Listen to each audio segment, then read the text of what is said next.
I want to welcome everyone who is joining us tonight. My name is Wiley Cash. I am the 2019 winner of the Pat Conroy Legacy Prize from the Southern Independent Bookseller Alliance. I am also the writer in residence at the University of North Carolina, Asheville. And I am coming to you from North Carolina, where the season cannot decide whether or not it is fall or summer or some hybrid in between the two. So tonight we are here with SIBA's Reader Meet Writer events. We've been doing these events since earlier in the summer. We've done dozens of them. They're an absolute blast. You can find them all online. We're featuring writers who have new books out, writers that you would otherwise be meeting in your favorite independent bookstores. But of course, coronavirus got in the way of that, but we are bringing writers to where you are. And I want to tell you a little bit about the Southern Independent Bookseller Alliance. SIBA represents almost 700 independently owned bookstores across the Southeast, and perhaps you are attending tonight's event because one of those independently owned bookstores brought you here. If that is the case, and even if it's not, if you are interested in purchasing tonight's featured book, please, we ask that you purchase it from the bookstore that brought you here. Independent bookstores are the lifeblood of our literary community, and they need our support now more than ever. So before we begin tonight and I introduce our guest, Andrew Reiner, I want to encourage all of you. This is going to be a really interesting discussion. It's a really interesting book. It's a really timely and appropriate topic. If you have any questions about anything you hear, anything that either Andrew or I say, and you want more elaboration, or maybe you want some kind of clarification, go to the Q&A button at the bottom of your screen and type in your question. When you do so, make sure you mention your name and the name of your independent bookstore, and I will ask Andrew your question as we're winding down toward the end of tonight's program. So make sure you ask your question, make sure you say your name, mention your name and your your favorite independently owned bookstore. So tonight we have a really interesting event, and as I said a few moments ago, a very timely book that I'm excited to discuss, and it's an event that I've been looking forward to for a while. We are with the author Andrew Reiner, and I'll introduce him now. Andrew Reiner is a professor at Towson University, where he offers the seminar Changing Face of Masculinity. He has written on masculinity and men's issues for the New York Times, Italy's La Repubblica, and the Washington Post magazine, and his work has been featured on NPR and Canadian Broadcasting Company, and in The Guardian, Men's Health magazine, and Forbes. He speaks about masculinity regularly at schools and conferences nationally and internationally. His new book is Better Boys, Better Men: The New Masculinity That Creates Greater Courage and Emotional Resiliency. And I just learned that he is joining us from a preschool classroom where he has been teaching his university classes. So maybe he'll tell us a little bit about that. But before we begin, Andrew, first of all, thank you so much for joining us. Thank you for having me. Could you tell us a little bit about how you came to write this book, but also your journey as a writer, and your background experience with writing, and how you kind of got into the topic of masculinity, teaching about it, thinking about it, and then writing about it? Sure, absolutely. And I just, real quickly, Wiley, I just want to say thank you so much to SIBA, and thank you to you for being willing to interview me. I love your fiction. And I want to also, of course, thank all the booksellers out there, the independent booksellers, because as you said, I mean, they are the backbone of our writing lives and reading lives. And thank you to those of you, if I may say real quickly, to those of you out there who are taking part tonight and having us into your homes. It's dinner time, and even though I don't need any food, I sure could use a Manhattan right now. Okay, so thank you for letting me just get to that. Okay, so the genesis of this book and my work with masculinity actually began with a fist fight when I was about 7 or 8 years old. And the kind of fistfights that took place in my neighborhood were always pretty tame. It was, a couple words, some pent up frustration, a few fists flown, and it was done. And so I got into a fight with this kid when he was about my age too, 7 or 8. And the fight just never ended. It started out, we were pretty much on equal footing. And at some point, as you often do, especially when you're a kid, you lose your nerve. One kid keeps it. He just wouldn't stop hitting me. And so at some point, I even tried to run away, and he just kind of hunted me down and just kept pounding me. And all the kids in the neighborhood showed up for this fight, which didn't typically happen. So it became a really, really big news fight in the neighborhood. And so after the fight, I was pretty bloodied. I was, just covered in blood and tears, basically. And at some point in the afternoon, I found my way home and went in through the back door. And the news had already kind of gotten around the neighborhood. My oldest brother, I heard him talking to my mother about it. And so I'm thinking, okay, he's going to stand up for me. He's going to do something to kind of, cover for his younger brother. But he's screaming at my mother, telling her what a coward I am, and what a black sheep and a disgrace I am to the family. And that became a kind of smear campaign that just went on for decades in my family. And so I tried to fight my way out of that shame. For years, I just tried throughout the rest of my childhood to just get into fights and just fight my way out of it. And I remember in 6th grade, I was fighting a kid named David Parker. And that was the first time in my life where I remember I was, basically just thinking to myself, I don't want to throw another punch. I do not want my fist to hit this kid's face. This is just sickening me. And then after that, I just stopped fighting. And then suddenly it was like this, once my fists were unclenched, there was this just kind of opening, there was this just kind of unclenching of the rest of me. And my consciousness just raised. And I spent the rest of my time in junior high and high school, just really sitting back and watching the way that boys treat each other. And it was just this kind of consciousness raising that stayed with me. And so eventually I guess when I was in my 20s, I just started trying to find ways to push back against it. I still had the fight in me, but I was trying to find ways. I was the flip side of the coin. I was trying to find ways to push back against this. And so when I started teaching at the college level, I started teaching the honors college at the University, Towson, where I teach, and they needed some new seminars. And so I came up with the idea of the one you mentioned, the Changing Face of Masculinity. And so I was teaching that course. And I was doing a lot of what a lot of the books on the topic do now, is deconstructing masculinity and kind of, taking a lens and looking really closely at the things that just don't seem to be working for us as boys and men. And then my son was born. And that just, as you can imagine, as a father yourself, that changed everything. Having a boy was a huge just gush of cold water in my face. And so I realized that I had to start looking at this in a whole different way. I didn't have the luxury of just deconstructing masculinity anymore, because what this did was this held up the mirror and made me realize that I'd have to start looking at masculinity in a much more complex way than I had been. And that leads me to my next question, actually.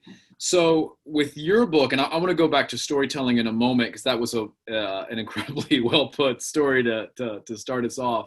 I was raised in the Baptist church, so I know the importance of the well-placed story at the beginning. But what kind of things were you seeing in your teaching and the books on the subject that once you had a child of your own, and I read your New York Times piece about when your son was born, there was this panic moment and you were immediately thinking about bullying, all these horrible outcomes, all these challenges. Yep. What were some of the failures in the text that you were interrogating in the classroom that you were hoping to round out with your own entry into the subject with this new book? What were some experiences you had, maybe some thoughts you had that you feel like you are bringing that are new or refreshing to the conversation? Sure. So when I first started teaching the course, I was teaching books like Fight Club, excuse me, which I was very ambivalent about. On the one hand, it's a really compelling book, and it really just goes right into so much about the kind of contemporary masculinity discussion and the tension between, who men are supposed to be, and who men really really parts of them that they want to be, but they really feel like they can't. And that's just kind of oversimplifying it. But, I was leaning into books like that. I was teaching some other books, always trying to find books with memoir that could really kind of bring home the experience in a much more immediate way and a much more visceral way. And so I was teaching some memoir books and things like that. Unfortunately, right now I'm blanking on the titles. And they were all well and good, but one of the things that I felt like the conversation was missing was this idea of vulnerability, this idea of emotional honesty, because none of the books I was coming across, and I mean none of the books I was coming across, were really weighing into that at all. And one of the things I found myself constantly doing is asking the students, I know you love books like Fight Club, and I know that that they're very relatable, but what about the part of the main character that he was ashamed of, that he kept a part of him that was, very consumerist, where he was consuming and buying things and living a lifestyle that a lot of us might say, oh, he's kind of effeminate, he's kind of effete. And I said, but what about that? What is so horrible about not the consumption, but about embracing parts of his being that are kind of off limits in a conventional way for a lot of guys? And they couldn't really wrap their mind around that. All they really saw was the equivalent of Brad Pitt, in this film, buffed, lean, mean, and, just sweeping girls off their feet. So that was part of it, and I wasn't really sure, how to really kind of, where I could find something to enter into discussion to change it. And so when my son was born, that was just, like I said, a splash of cold water on my face. And the New York Times piece, that you're alluding to, the fear of having a son, was really hard for me to write because I knew the kind of backlash, if I paid attention, that it would get.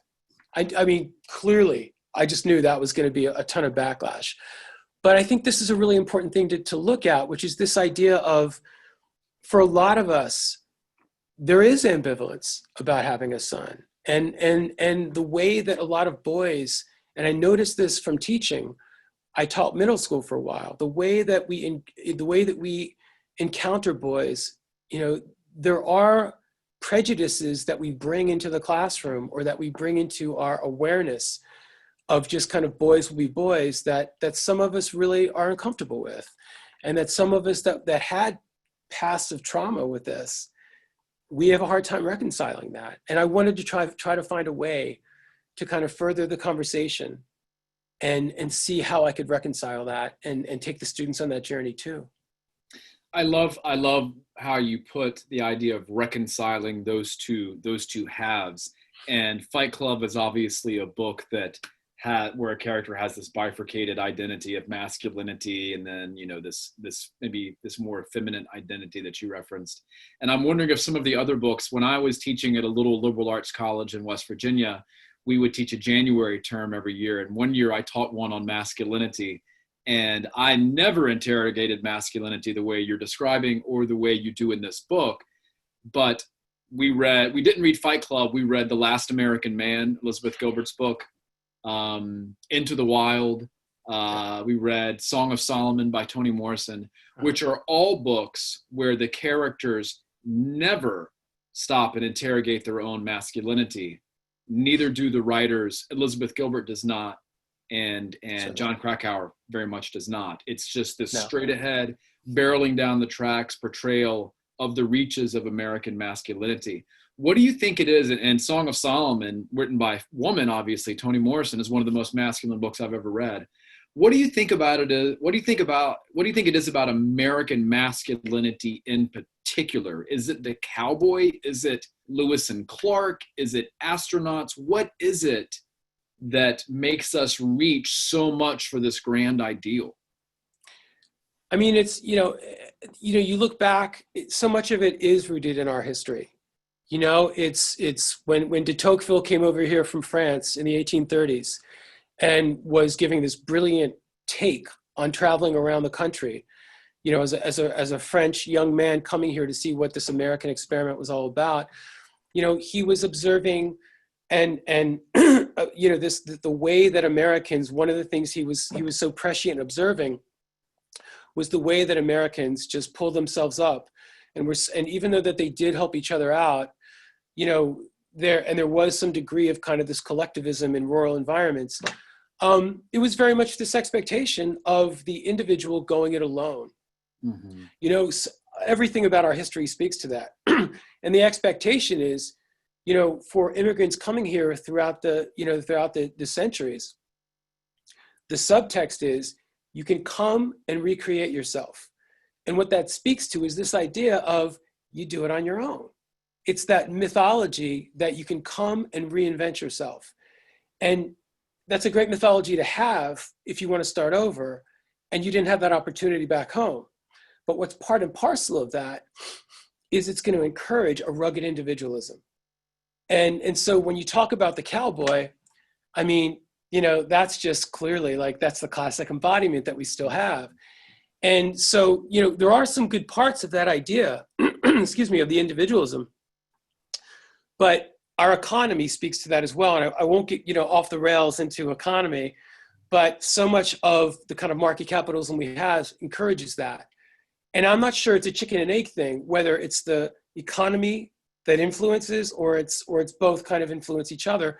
But everything about, American culture speaks to the idea of being the individual, of the strength it requires to kind of endure the struggles.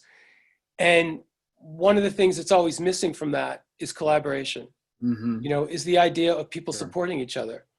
And that's not, and because we have this kind of masculinity that we do in this culture, when we think about collaboration in this culture, we think of that as being a feminine trait.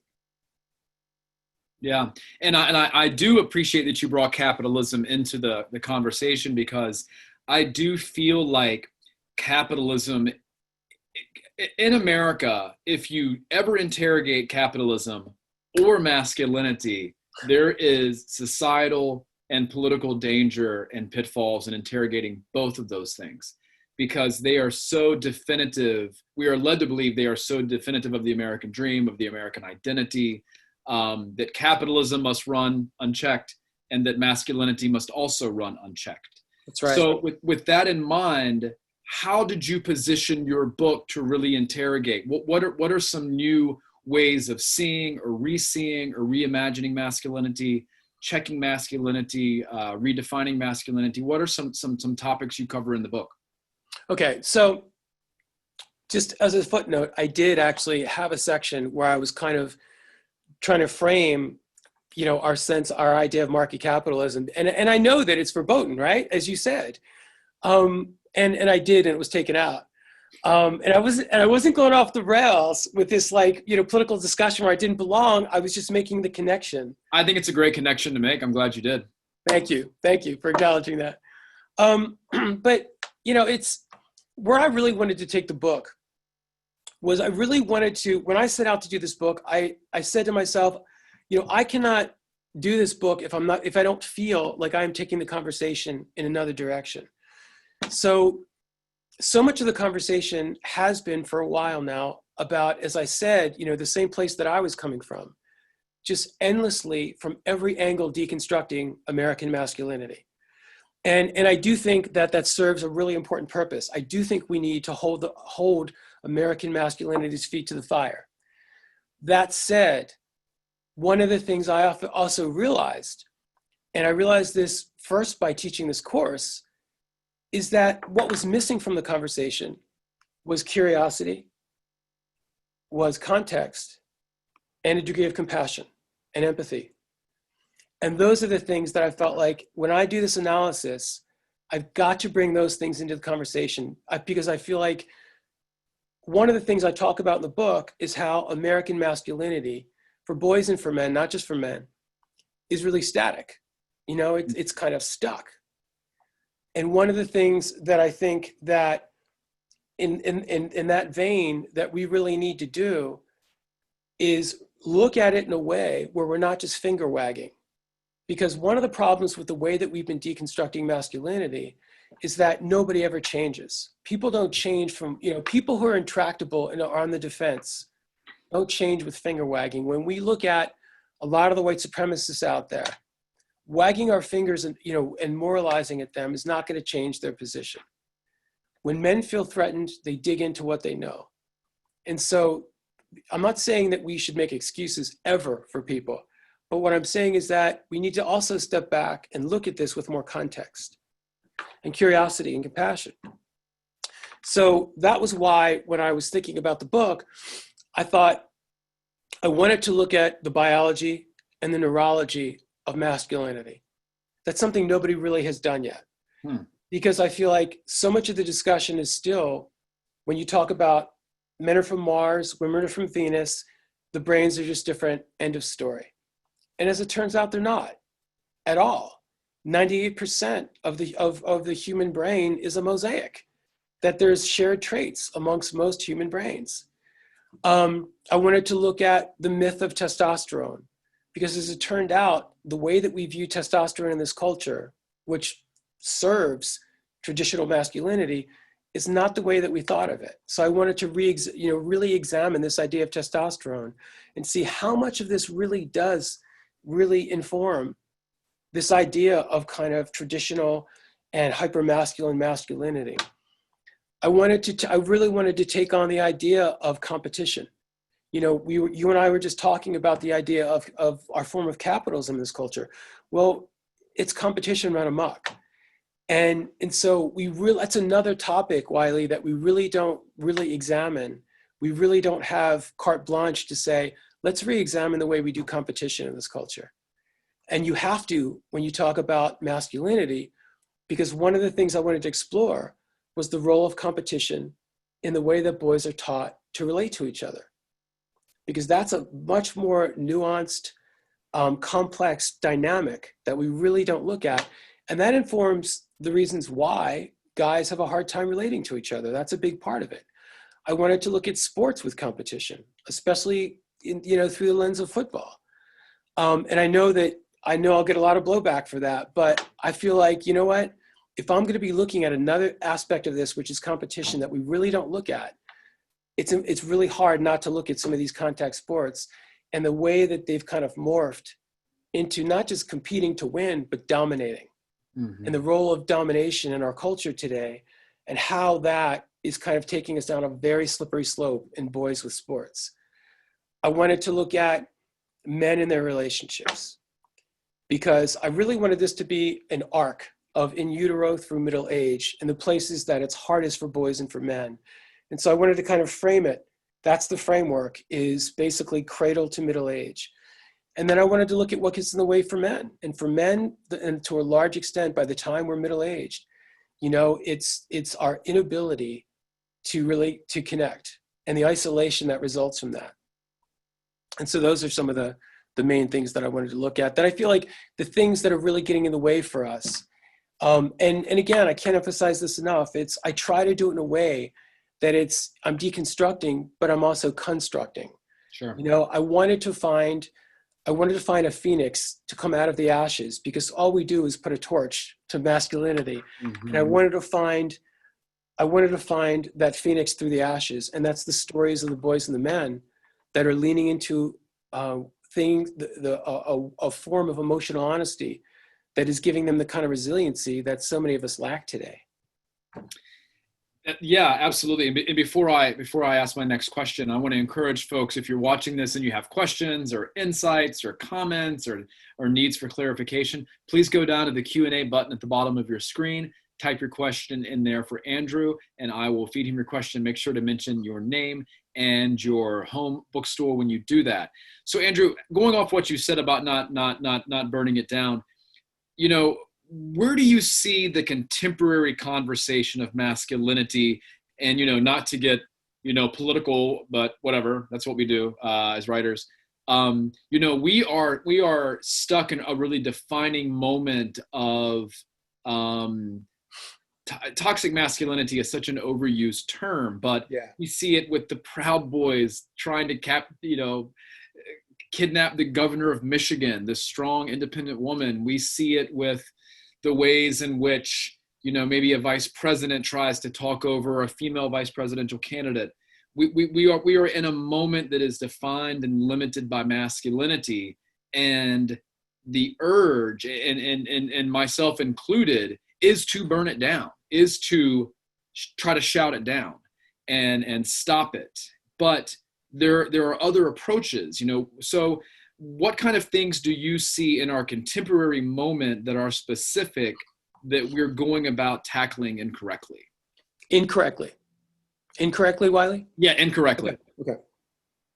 Well, I think number one, I think that I think the point is, I do think that the conversation right now, just like traditional masculinity, I do think it's stuck. I think we're in a really static place.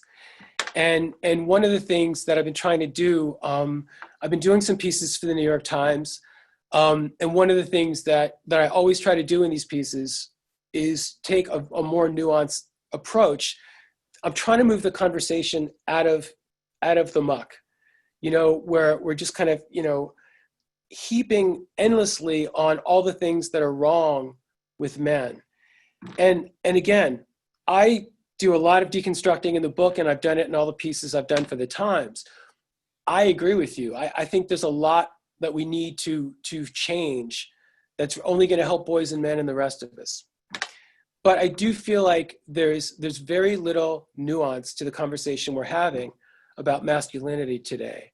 I think that to give you an example, I think that when we look at a lot of men and we say that their behavior is toxic, I think we're absolutely right to say that when men are being violent, unnecessarily violent, when they are being, destructive in their families, when they are being bullying, absolutely. But I think that when men are really not doing a great job in communicating in their committed relationships, and when men are, making comments that maybe, for some people they might find very offensive, I don't always think that that's toxicity. I sometimes think that sometimes these are types of behavior that are the product of men who are completely unaware.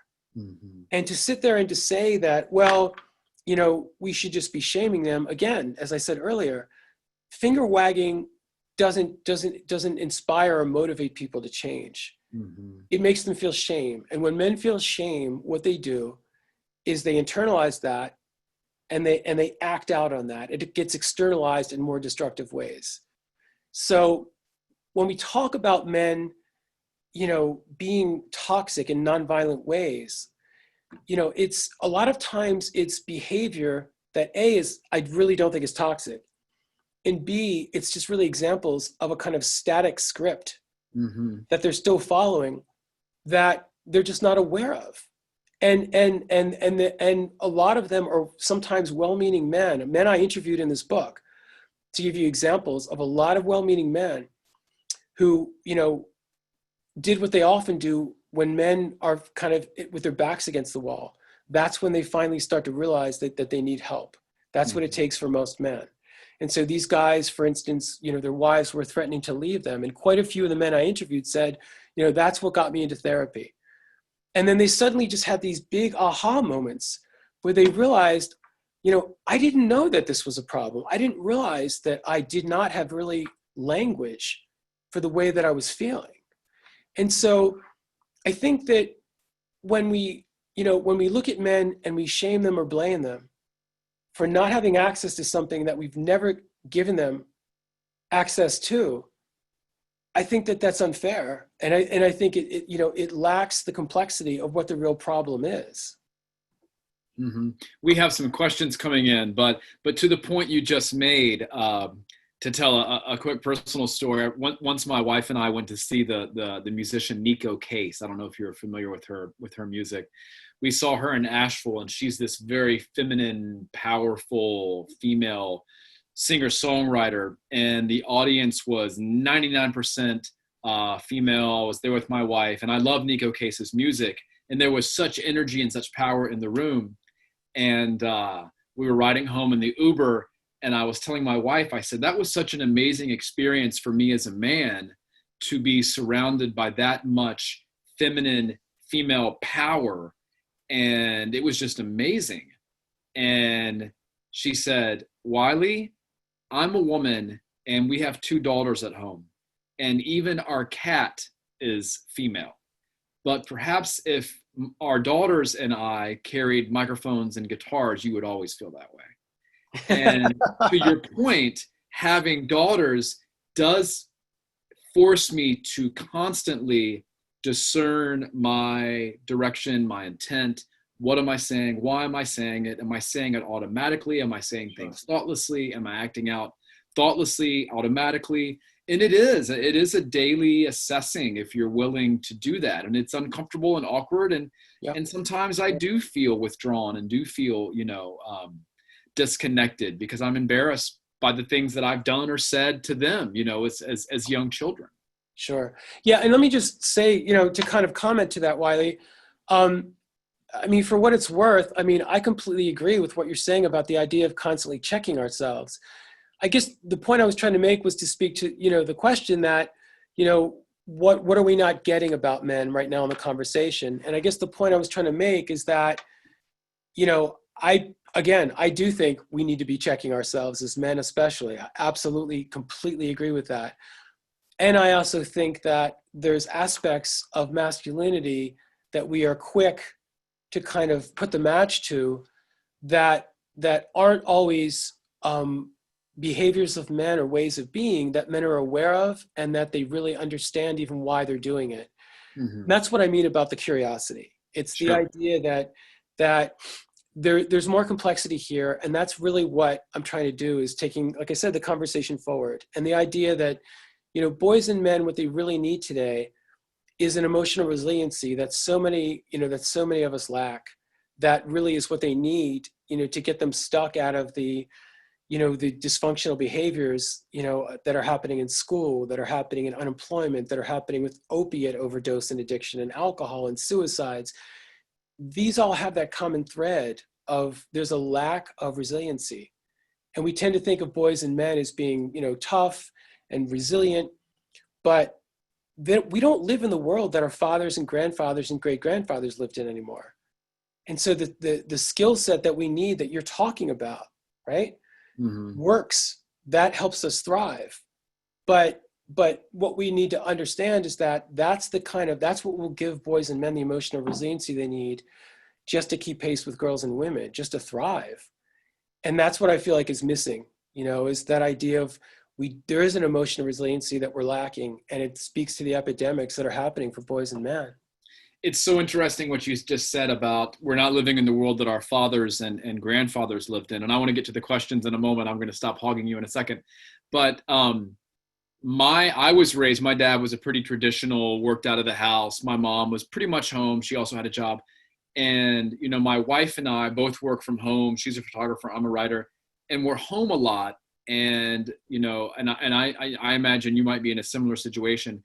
I feel like our generation of men, there was the idea that women, you try to have it all. You get a degree, you go to the workforce, you have your family. But I see my male friends trying to do that too. And my mom will be at the house and I'll be vacuuming or making dinner. And she's like, oh, your dad never did stuff like that. You're such a good dad. And I think, I'm not a good dad because I know how to use the vacuum. Like literally all of my male friends who are dads do this. I'm sorry that our dads didn't, but all of my friends do this. So can you talk about the contemporary moment that dads find ourselves in and the pressures that we are sometimes putting on ourselves to have it all and to step into the roles that our fathers and grandparents might not have been able to?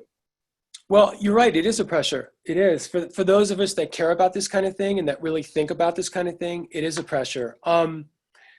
It's one of the things that I didn't really get to cover in the book that I feel like really should be part of our conversation move masculinity forward is, a lot of the especially single fathers out there who are dealing with these pressures. And they are very much in exactly what you're talking about. They're trying to be everything to their children that they know that their ex-partners and spouses are being. And they do feel that pressure. And it's something that we really don't think of when it comes to men, because one of the things we often think about with men too is the idea of being endlessly self-sacrificing. That's something we still look to as a kind of, expectation for what a man should be. And I do think there are a lot of men out there, younger men especially, who do feel all these pressures.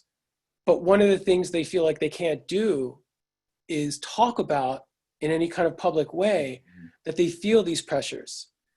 I was reading, when I was doing all my research, I came across this column by a young woman columnist from the Post, Washington Post. And she was talking about, on the one hand, she was saying, maybe men should be entitled to have new ways of, seeing masculine identity. On the other hand, she said, I recall my grandfather and the fact that, he was endlessly doing things for my grandmother and for the rest of the family. And there were times where, I remember there was a time where he passed out doing something because he just kept pushing himself and pushing himself. And she was glorifying that, and so I'm reading that and I'm thinking, that's part of the problem. Mm-hmm. Because, one of the things that I talk a lot about in the book with the emotional resiliency that we need is having the full range of access to our feelings and our humanity that we always rightfully give girls and women. And it's not an us versus them. It's that it's the and. It's sure. That we need to give men and boys that same expectation that, for instance, you can make sacrifices if you want to, and if you're doing it because you're fully aware of why you're doing it, but you shouldn't have to do it just because you're a guy. Mm-hmm. Absolutely. So we have some questions that have come in. W. Smith asks, and probably referencing your New York Times article about having a son, how have you applied what you've learned through your research for this book into parenting your son? Great question. Thank you for that. So what I've done is I check myself a lot. I definitely have gotten better with the help of my wife, as you were saying, of checking yourself in terms of how we think about, the women in our lives. But I also do that with my son. And so one of the things, to give you an example, that I do a lot is that, I'm a pretty reactive person. My son takes after me. He has big feelings.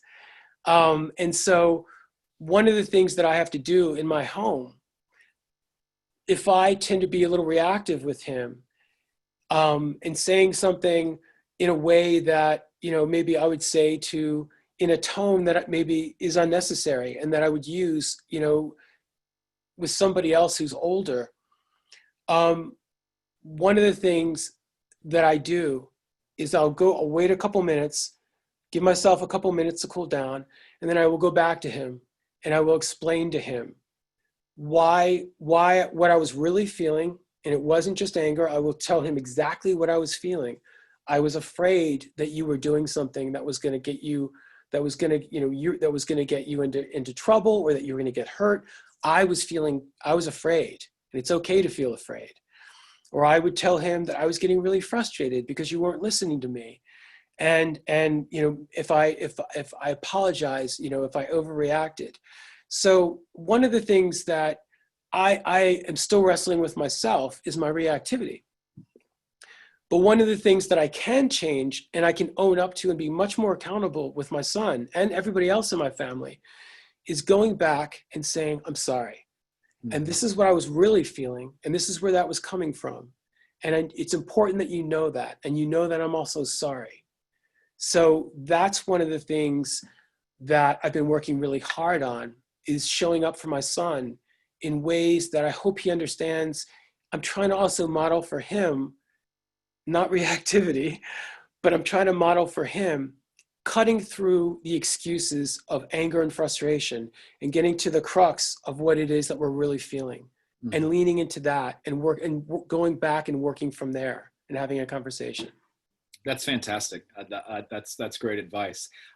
We have another question from Aaliyah. Aaliyah says, what advice would you give to middle-aged men who are trying to break out of this default isolation that many find themselves trapped in at this point in their life?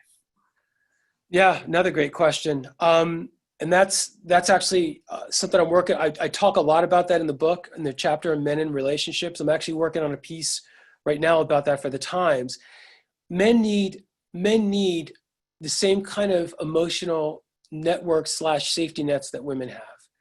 You know, we tend to think of, reaching out and connecting as a very feminine thing, and we've got to get over that. It's one of the things that's part of the skill set we need. We've got to get over that. Men will go to each other for advice. When men I interviewed and boys I interviewed would say things, yeah, I talk to my guy, I talk to my guy friends. All right, what do you talk about? What is it that you open up to them about? Almost always, it was about things that did not really seek out any kind of emotional support. It was about seeking advice. Mm-hmm. Men need to learn emotional support with each other and from each other, because so often we do that with the females in our lives. We feel much more comfortable doing that with them because I feel safer. Mm-hmm. But and I won't get into this now, but one of the things I was talking about is that competition and the way that guys are taught to interact with each other, it doesn't encourage having real emotional honesty with each other. But that really helps tremendously with men, getting out of this mode of isolation, because that's why men's groups, especially with younger men, are becoming a big thing. Therapy is a wonderful thing, but if you don't want to do therapy, you need to find ways to connect with other guys in ways that you're not used to doing that, because it has the same effect. It makes you feel much less isolated.